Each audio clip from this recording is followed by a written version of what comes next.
Hello to everybody. And I just want to mention how inspiring and fruitful it is to be part in this circling and planning and bringing together ideas. And we are really taking the ideas you put in the mind map 2 weeks ago, what you made together with us. So we're really continuing from that mind map on, from your needs and wishes and interests and all. And you can see this mind map here. And today's contribution of Beth is around here. It's around reluctance to the felt shift as a shift. And we are really so excited to hear about that, Beth, because you refer to a quote of Gentlin, who said the worst kind of stuckness wants to move forward. And I invite everybody to listen with a friendly ear, to bring yourself in a friendly attitude while you are listening. And Beth, who is certifying coordinator of the International Institute and focusing on it, therapist, she brings in all her teachings and training and exploring of experiential processing. And her reflection is embedded in that. So enjoy and welcome, Beth. Thank you, Frida, and good morning to everyone. My mind and body have sort of been all over the place, and so I guess I was in a calmer, kind of centered moment a month prior to this when I said I'd really like to contribute and offer a reflection, and May 10th feels like a good day, and then like life happened between that. And so I was last week in the midst of finishing up my college semester with my college students, and my son has got my senior in high school, everything revved up for the seniors and graduating and prom and things that are getting opportunity. And I sort of went like this and grabbed my hair. I was like, what am I going to do? I can't back out. So I took the mind map back out that we created together, and I stared at it, and I sort of sensed the whole like we do in focusing, and my whole body went to this right side, and in the small print, which is sort of on this thread of resonance and hearing back, and how important that is for our sense of safety, which was such a beautiful part of Sophie's exploration and reflection from Lynn's reflection last week, that I just kept looking at that and sort of connecting with this, acknowledging and strengthening a shift is often the easy part for us. The easy part when we feel that or that opening or that relief that comes when we feel a shift, that opens space, or that gives us a fresh breath of air, or we feel a tension kind of loosen. And that acknowledging and strengthening a shift part is the easier side of things. And then in this parentheses is really what I want to bring our reflection to today. It's the reluctance to a shift as a shift, and how important that is. So I wanted to just sort of be here, as Lynn said, kind of recomplexifying and opening us to reluctance is this wealth of space, these tensions these stuck places in our body that sometimes we want to very quickly bypass or process skip. And this reluctance to a shift as these mini shifting spaces, as this space to really see, can we pause and come into sensing in the bodily felt connecting way.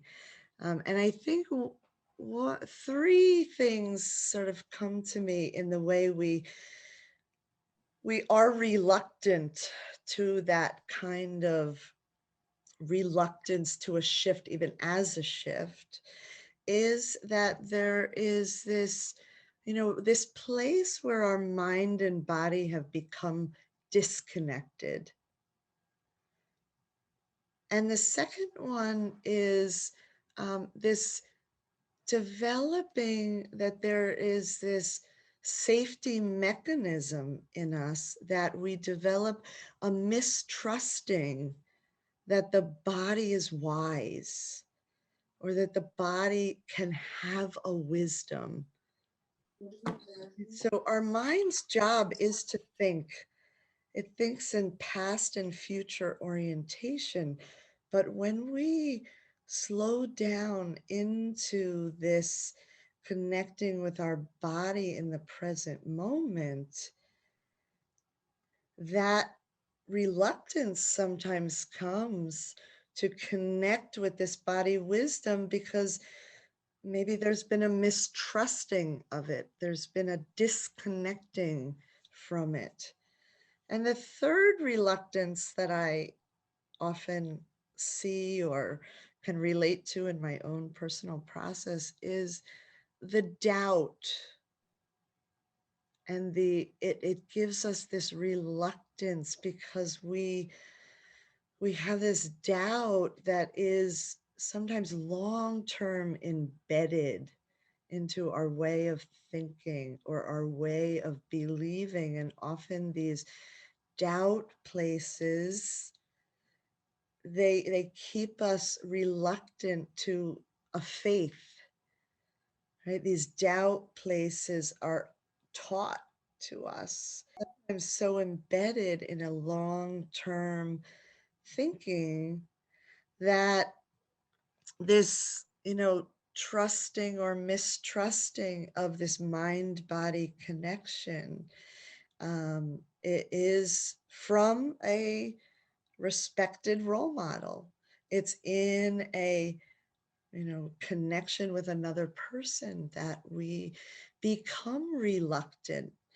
So often working with people who struggle with anxiety, and if you can invite them into a body sense of what that feels like, and they feel safe enough, they can so relatably connect to a knot in their stomach, or the butterflies that are flying around inside there, or their heart palpitating and racing in their chest. But it's often this doubt that, from another trusted role model, a school nurse that they go to, or a parent that says, oh, maybe that's, maybe you're starting to get sick, or maybe you have the flu, or, maybe you need to go to the bathroom. And we often resort to their physical biology and not this body trusting. And children and adults trust these role models, and that reluctance to go toward present bodily felt sensing gets developed and embedded inside of us.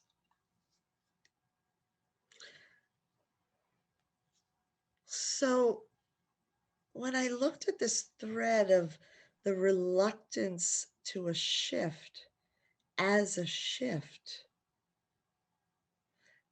I think of it as this length of the process, or this strength of the process, that if we can take that moment as a companion, as a listener, and we can sense that doubt or that fear or that, that mind is thinking through in a past and future orientation, that we can lengthen and strengthen by pausing, by stopping that process there to say, okay, there's a sense of this reluctance.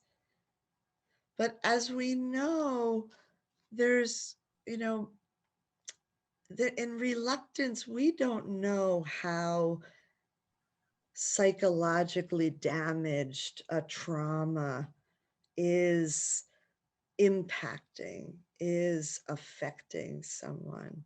And so this reluctance might have a lot of energy to it. And it may take many shifts, many small reluctances to sort of get closer to and connect with the reluctance. And I look at these three, connecting the mind to the body. And the word zigzagging that's often used in some of the process is this, we take that past and future orientation and we pause and slow down and we zigzag into the body to say, let's see if we can sense in the moment where that's located, how you're sensing that. And the gift of our body is that it often leads us there, right? Many of us talk with our hands, we sense. And so this, often a gesture, is a mind-body connecting place that we can companion someone to what may be a reluctance to come toward their body, towards sensing that present moment of what is reluctant there. And in a shared resonance, a shared field, we can connect just by a simple gesturing. We can invite another person to sense, oh, your body began to pause there, and maybe it's reluctant. But if we can look at this reluctance to a shift, as this lengthy strength part of a process, we might touch down in and then zigzag back up. We may be able to meet up with that doubt that has so much strength, so much embedded doubt, so much fear that it's reluctant to live without or come up against. So often I see these reluctances, they show up in images when we can pause and we can sense. And it's often these images of a wall or a fence or a door that's shut. So as I was connecting with this idea of kind of taking this thread and reflecting on it, of course, my focusing process brings me some material. And I was sitting with this position of my head. I could just see my head and this image of, I look left and there's like worry, and I look right and my mind tells me don't worry. And there was this body sense to pause and say, well, try looking forward. And all I saw was this image of my garage door closed, my car in front of it, and me off to the side. And just sitting there with that image, noticing, okay, there's something of a reluctance, this garage door closed, and this bringing our curious attention to something like a wall or a door, an image that has a blocking, and allowing ourselves to just sit, just slow down, just pause.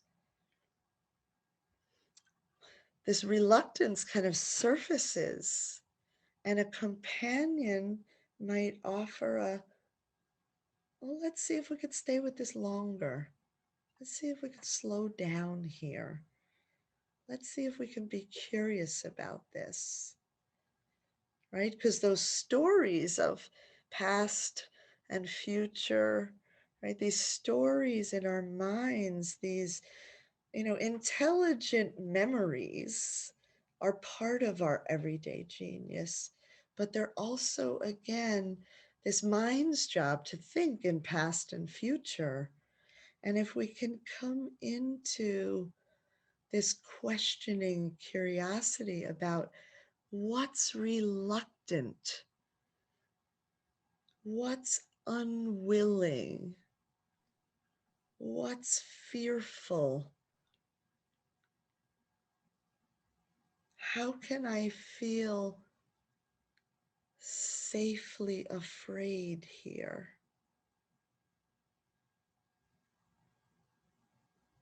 We can begin to invite ourselves into these reluctant places that have these shifts that can lead us to that bigger shift. But it's like the length and the strength of this reluctance place that often has so much material that we could skip right over or pass right by.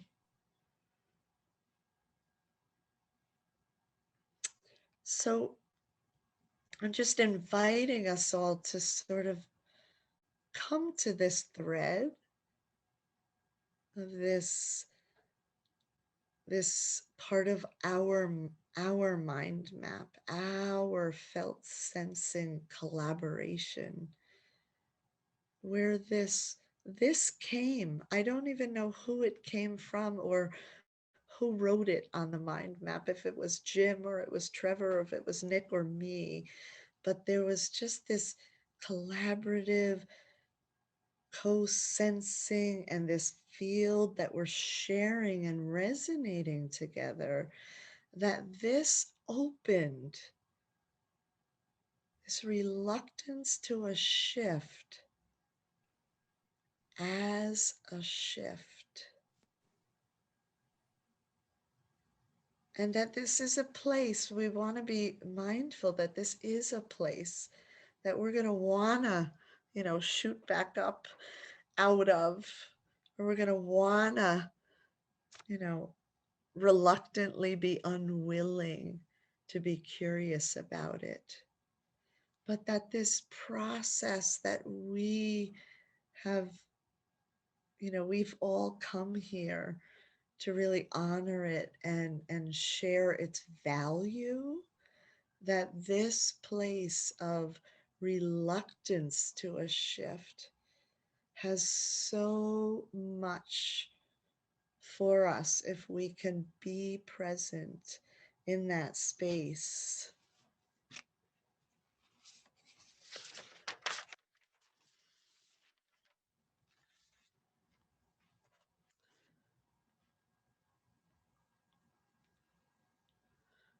So I mentioned, sometimes as a companion to just simply Notice when someone's body is gesturing them toward maybe a physical location or something, maybe drawing them in and bodily present.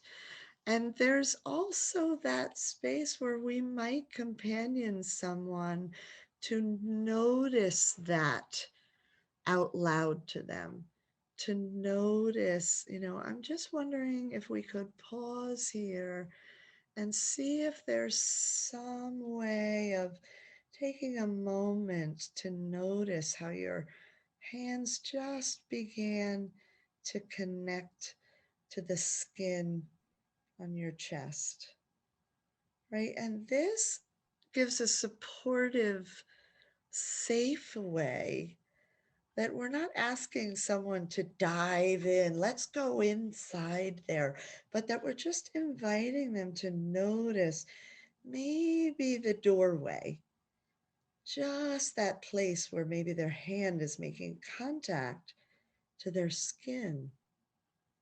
And someone with a willingness to this place deeper inside may invite themselves to close their eyes and know that this way that their body is directing them, inviting them inside to be curious to this bodily felt wisdom, is a place where we can begin to invite someone, but not invite them with a way that they may, well, we may actually, I'm going to say that differently. We may invite them to a place where they make a momentary contact and they notice their reluctance to it.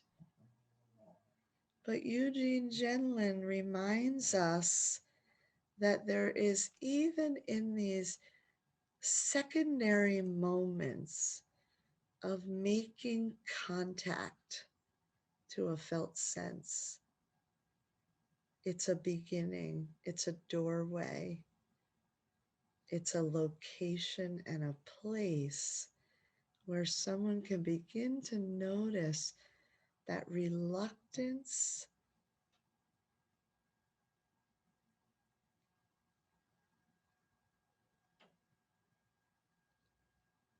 that place where reluctance can bring us a shift of, am I going to move away from present bodily felt sensing, or might I just try with this safety of my companion who's invited me here? Can I feel safely afraid enough to come toward this with my reluctance, to just notice, is there something inviting me into the present moment to sense what's here for me in my body? So we always want to remember that, in psychology, we can't quantify how much psychological damage, how much of an impact something has occurred for someone else. And so we contribute the importance to this kind of shared resonance, this field of companioning a focuser to, the raised hairs on my skin is something is in connection to a reluctance or a fear. But if I can be with my own fear, I can make space to be with someone else's reluctance to their fear. And so there's like this, we think of in the medical world how wonderful it is that they can, they can take a scale and they can weigh a piece of an organ that they took out that had cancerous tissue to it, and that can be a part of their research, that we could take an ounce of a liver out and the liver can still survive as an organ. It can still thrive in a body. But we know we can't quantify the psychological trauma, the psychological impacts. And we also know that sometimes these reluctances to come closer into a bodily felt sensing present moment is because a deeply felt way of protecting the body psychologically. Sometimes we develop these calluses or these protective coatings on what has been psychologically damaged or impacted inside of us. And so when we think of this reluctance to a shift, as this really big space to keep coming toward, to keep inviting someone safely there, we know that we want to allow them to come in and out. We know we want them to come zigzagging from their mind to their body. We know that sometimes these walls and these images of walls and doors, they're bringing us something. And we want to pause with that reluctance.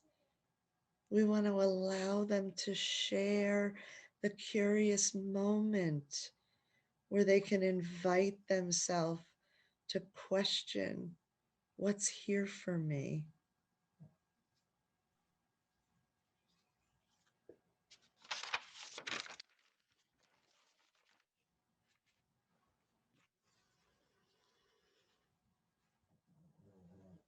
So I'll just take a pause moment, just letting that land for all of you.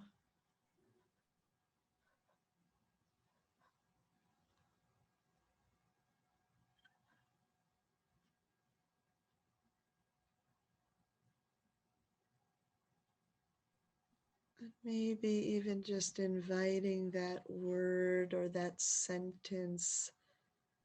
What is this meaning? What is this sensing? Reluctance.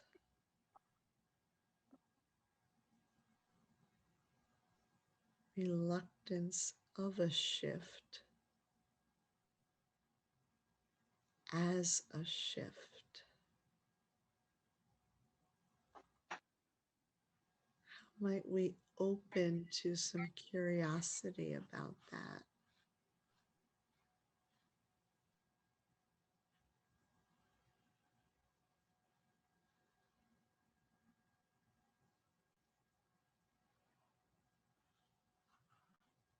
I just want to repeat the quote from Genlin again. He says, I don't have to figure out why they're stuck. I have to make connection with the stuck so that it moves. The worst kind of stuck wants to move.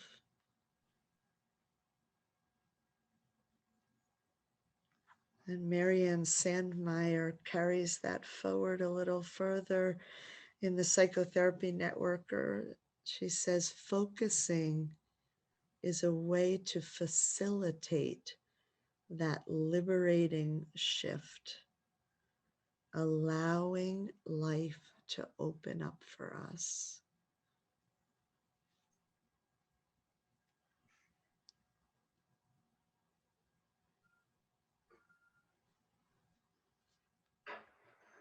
So inviting that in-breath in with this sensing reluctance,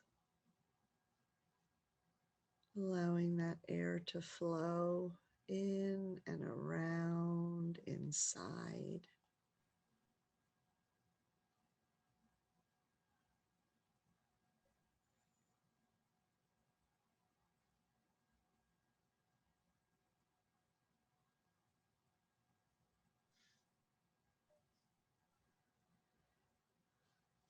just open this space up for sharing, reflections, thoughts, ideas,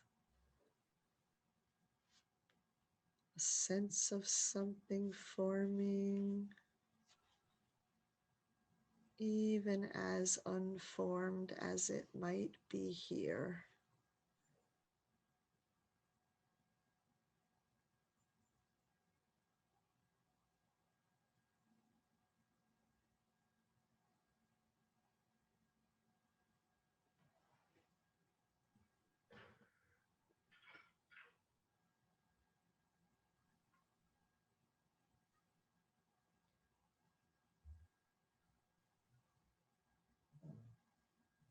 I think that word reluctance will never be the same to me after Beth's reflection.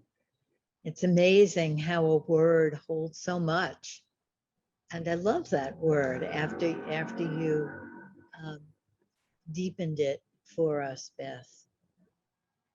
And to me, that is so much the essence of the miracle of focusing, that we can come toward our reluctance rather than pushing it away. And I think of that reflection that Charlotte Howarth did about shift questions and the question of what does it need? And, you know, I was thinking that the reluctance needs validation often. And what does, and that question of what does it need sort of fits there for me.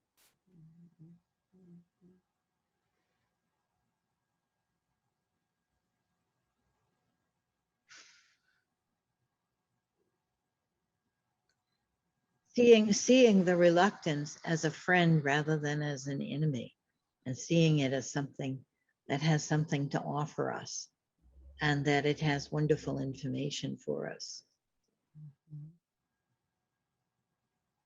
So I would love to hear what came in you as Beth was speaking.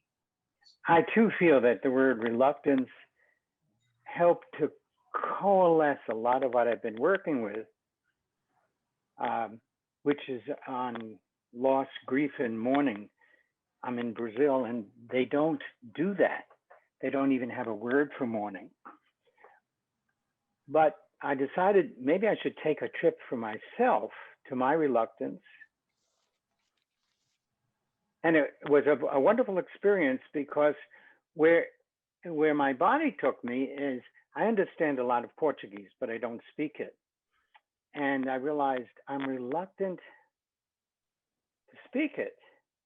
And then I just traveled with the reluctance because I'm now in Brazil. I'm living here now for 2 years or more.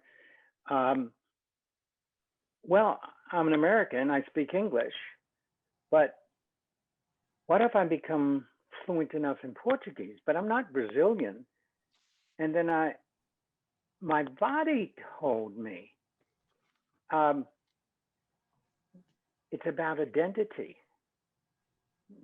especially with what's happening in the States. I'm not terribly identified with the process at this time, nor am I identified with the process in Brazil. And then I realized, when I say I realize, it's not a mental thing.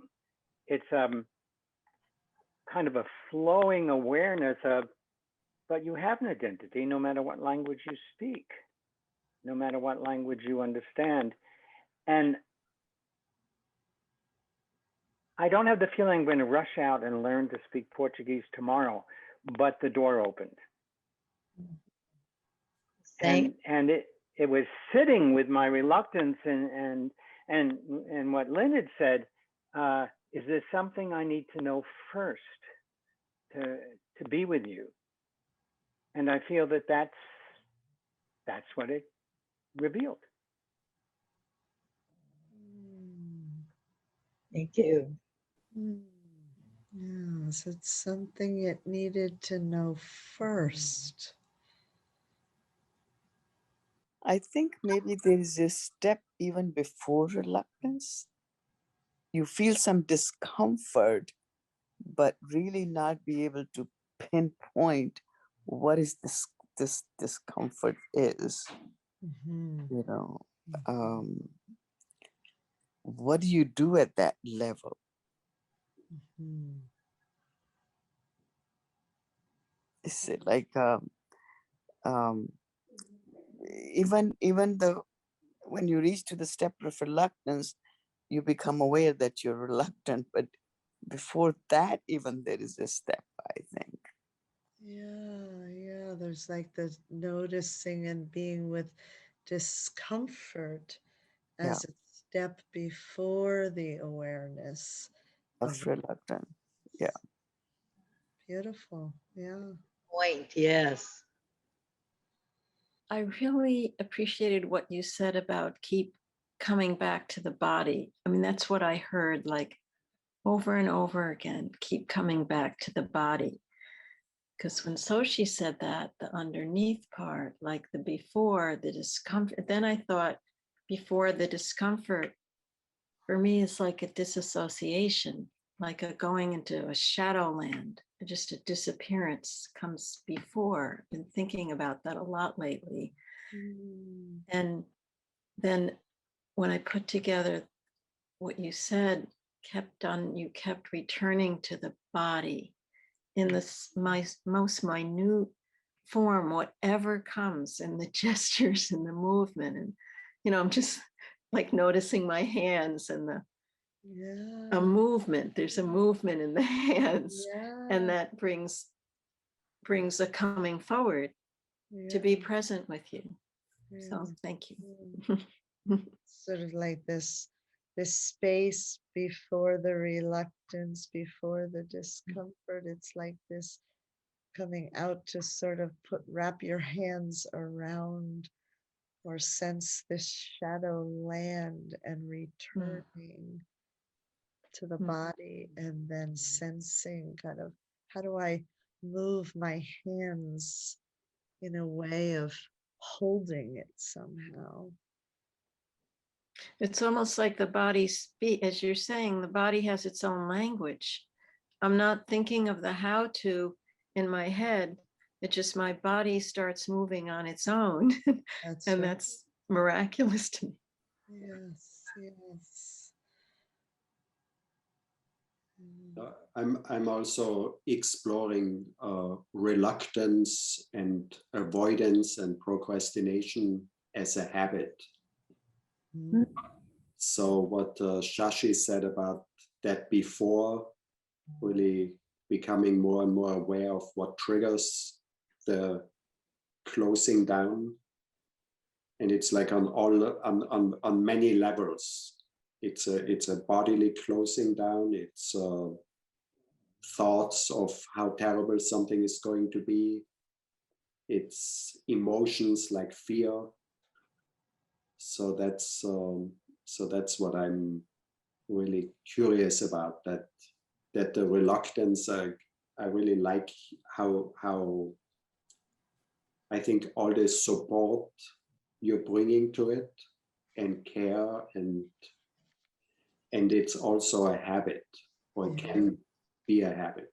Yes. Well said, right? Reluctance as a habit.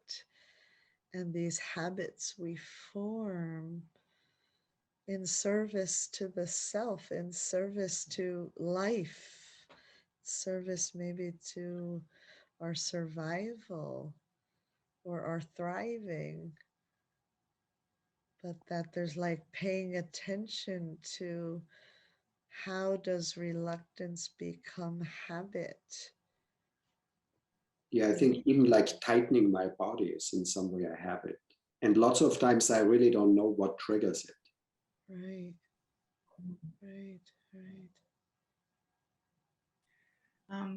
This is Brigitte bowing, and there is something that comes to my mind is the power of intention. Because if we do focusing, that means that we have some parts of us that are not accessible. And so if it's part of us, then, and if they are not accessible because it's too the body is protecting us from something that that parts are fearing. So if we know that, and if we have the intention to accept that, the intention is helping the holding and flowing into what someone called discomfort before the reluctance. So there is no reluctance in a way if we know that we define that by difficulty. It's not as flowing because it's knotted, but it's necessary, and that's the door. And if we accept the fact that that which is tight is the door, then we find the handle of the door is that feeling. And to know that it's the freedom that is waiting there, then there is no problem.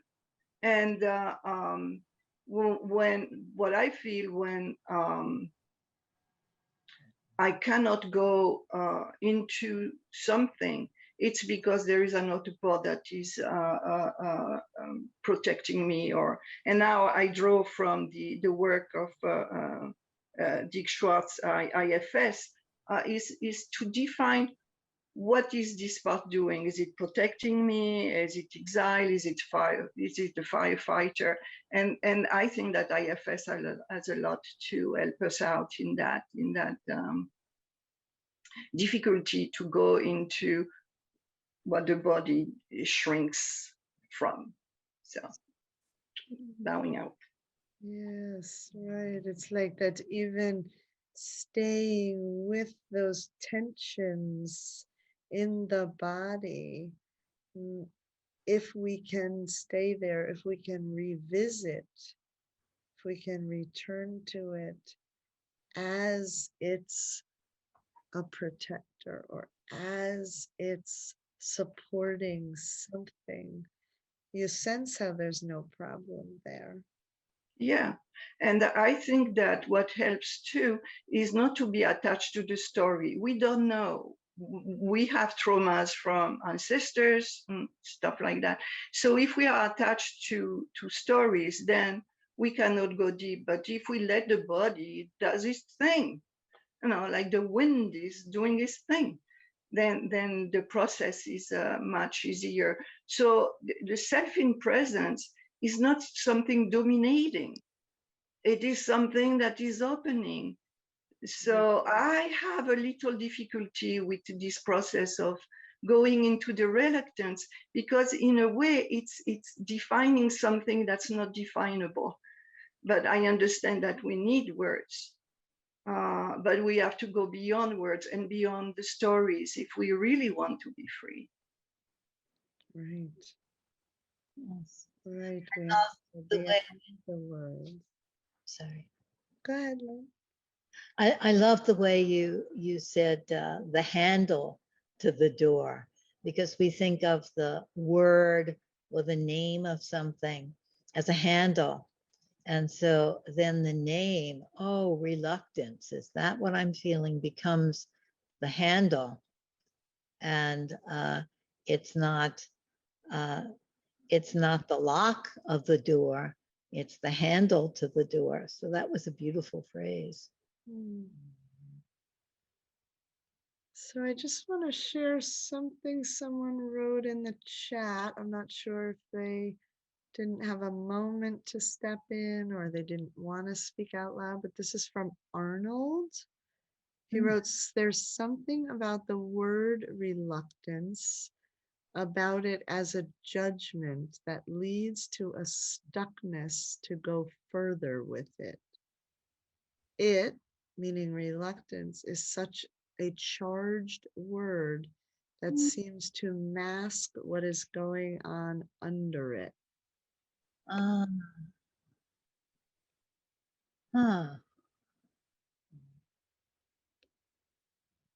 Wow.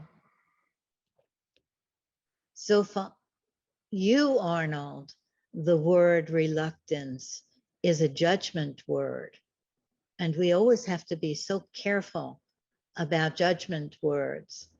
And we have to always open them up to see, well, what is the judgment about that? I was noticing in myself when Robert was talking about a habit, and for me, a habit is a judgment word, you know, like it's a bad habit and dismisses something. And then I thought, oh no, but that doesn't, what is a habit?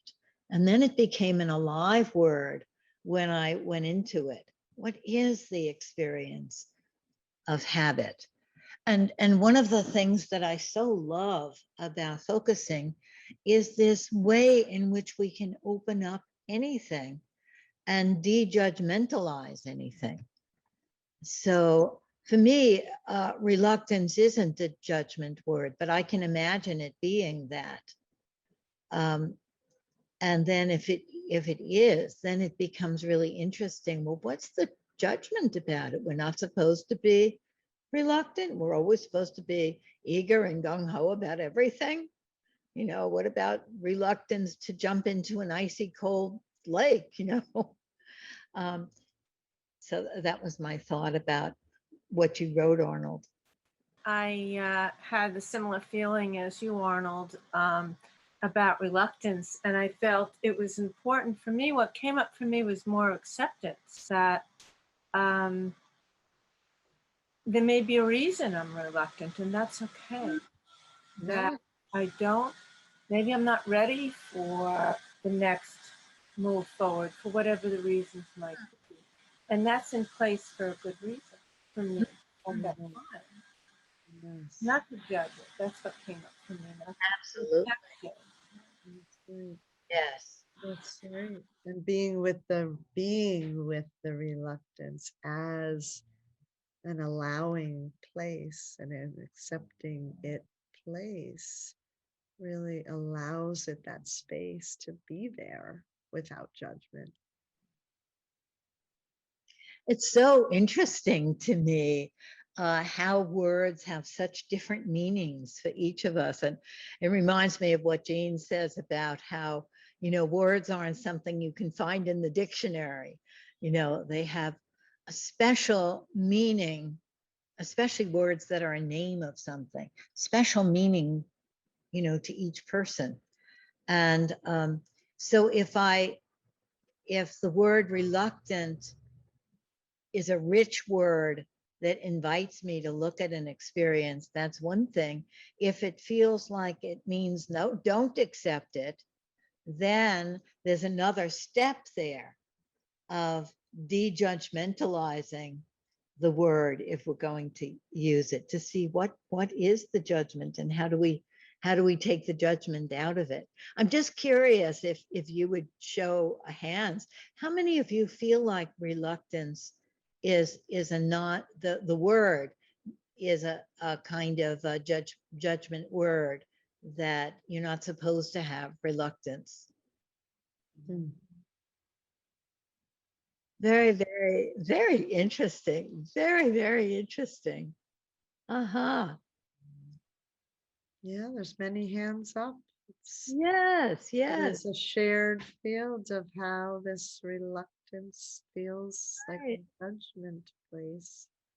Would anybody speak to, I'm looking at you, Jim, but anybody who raised their hand, speak to a word that would name the hesitancy, the protection, the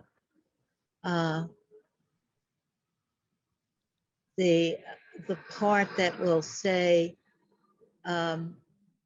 be careful or something. What word would not be judgmental there? Or how would you de-judgmentalize the word reluctance? I'm just curious about anybody speaking about the word that would be right for you. Well, I don't know about an actual word. I don't know that we want to necessarily remove the judgment. It's not like all judgments can just magically vanish and then the world becomes perfect. There's always going to be judgment, and maybe you want to keep the judgment. For example, you talked about reluctance to go into an icy lake. And what occurred to me, especially after last week's anger event, is what about reluctance to push somebody into an icy lake? Now, maybe even to say that, I'm outing myself as somebody who wants to push people into icy lakes. So I might be reluctant to admit that to everybody. Now, I'm actually not aware of ever feeling that I wanted to push anybody to an icy lake, but even to bring the subject up feels a little, I feel like I'm going to be judged for suggesting that anybody might want to do such a thing. Wow, that was a wonderful share, Jim. It seems we need an awful lot of patience and compassion with all of this, whether it's reluctance or hesitancy or just plain fear to move forward into these different places, because it just seems that fear is the huge component here. And it takes a tremendous amount of courage to just begin to move beyond and into that hesitancy and reluctance, whatever word we want to use to put it.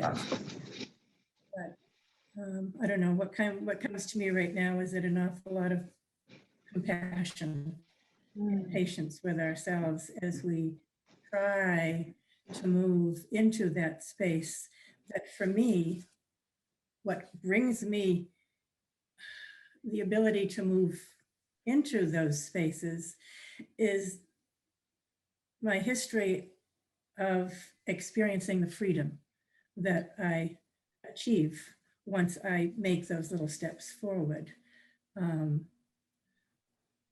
But it's also so important to not push somebody into it before they're ready. You have to be ready before you can do that. And some compassion, I think, for ourselves and others.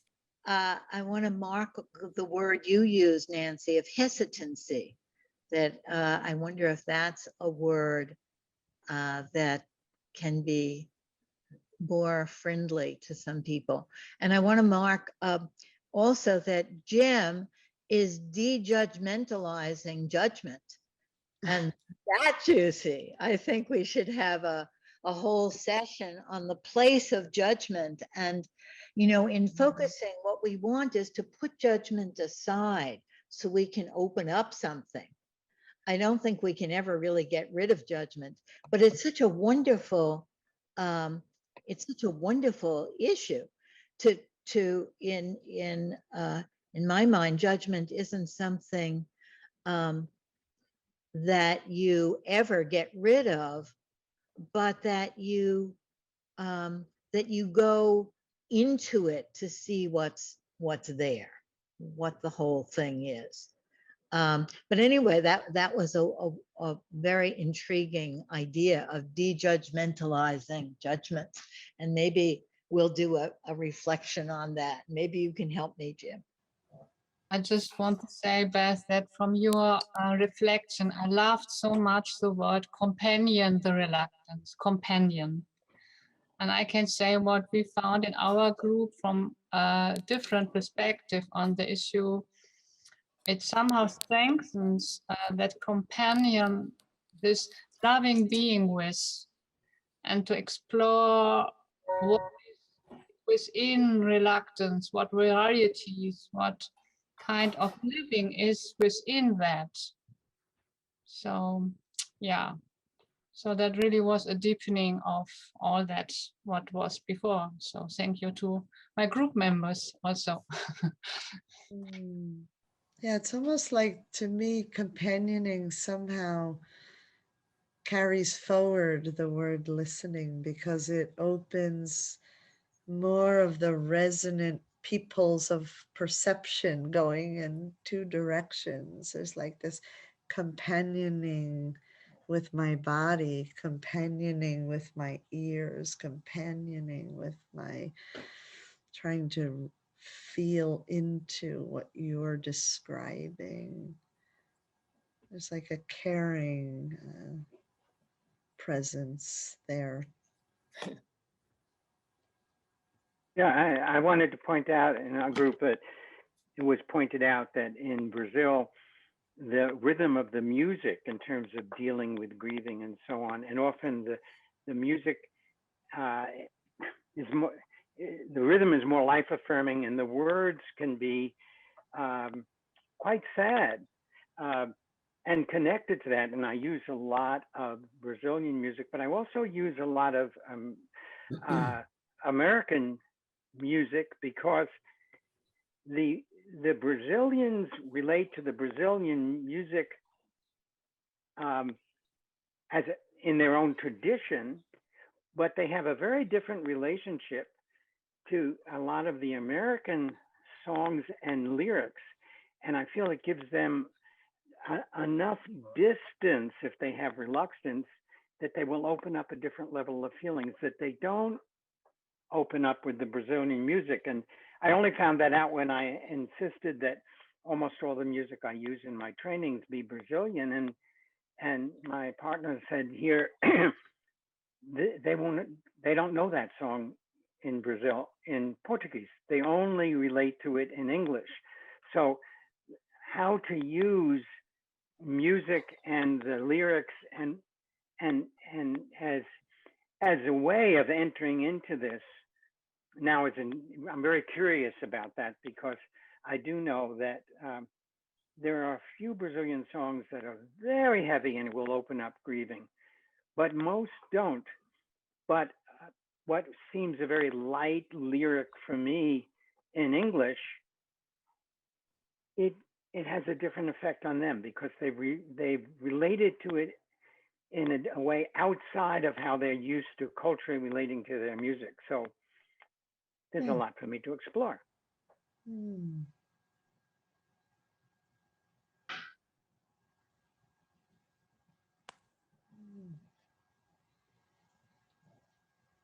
just noticing in what you said, Steve, that some of us are thinking of the experience of reluctance or hesitancy as something to then open up, to focus on.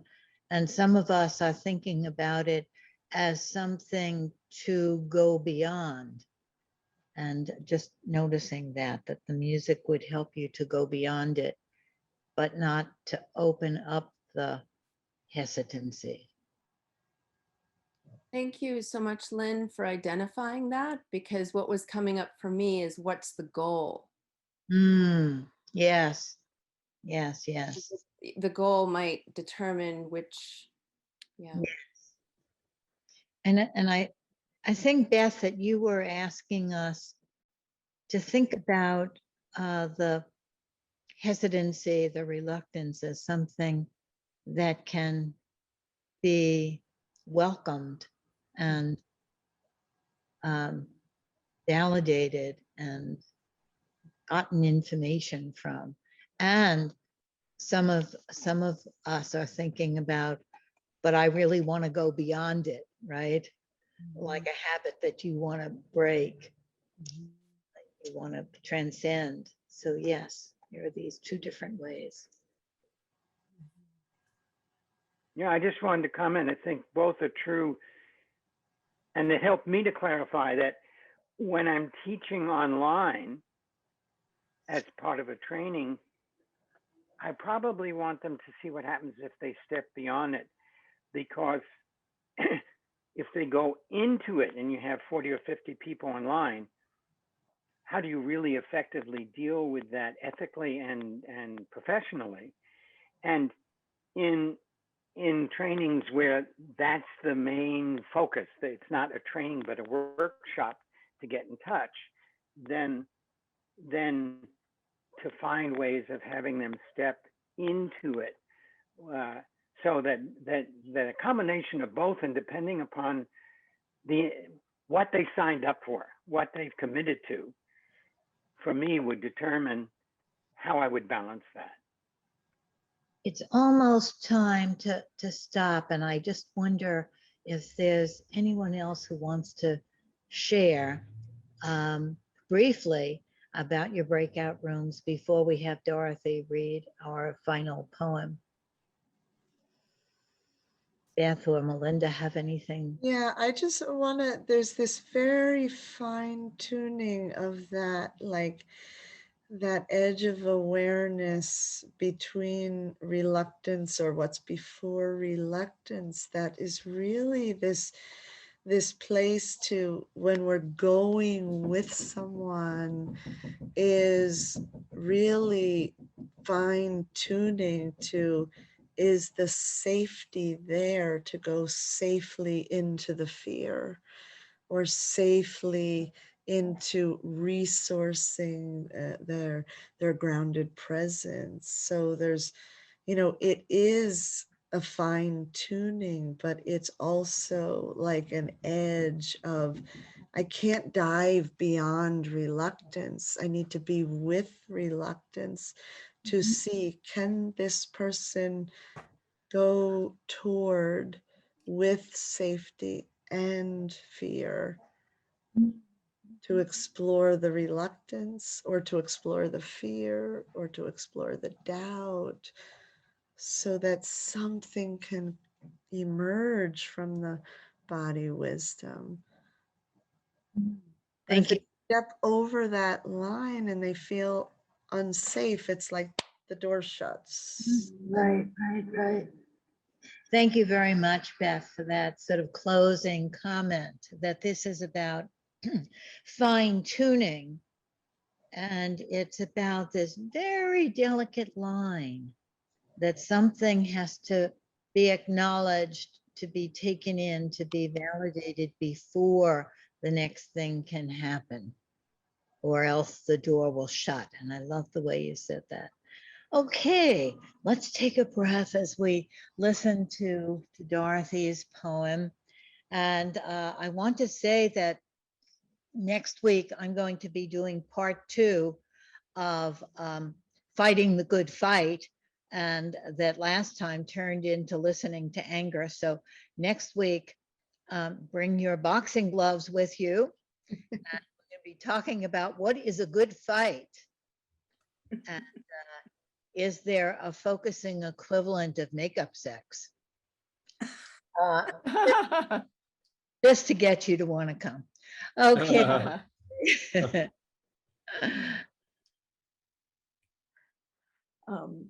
Okay.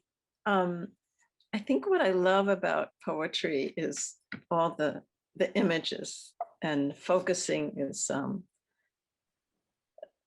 use of imagery is such a way to get to a felt sense. And I chose this poem today, Egrets by Mary Oliver,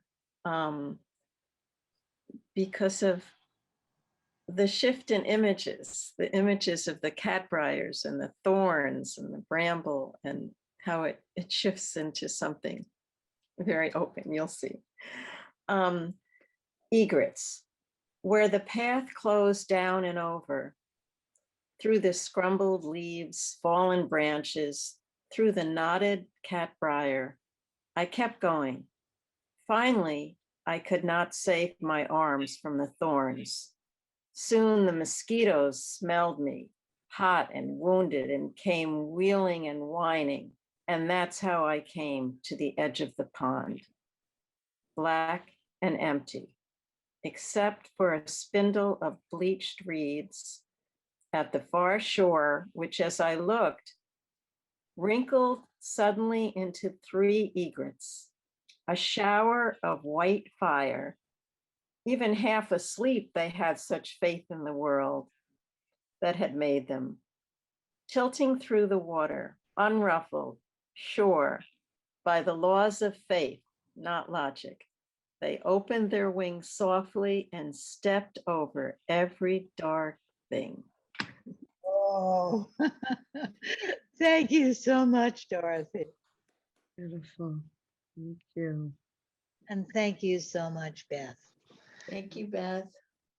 Thank you. Thank you, Thank you, Beth. everybody. Thank you, Beth. Thank you, Beth. Bye. Thank you, Dorothy. Thank you, Beth. Thank you, Lynn. Thank you, Beth. Thank you. Thank you, Bye-bye. Lynn. Thank you. Thank you.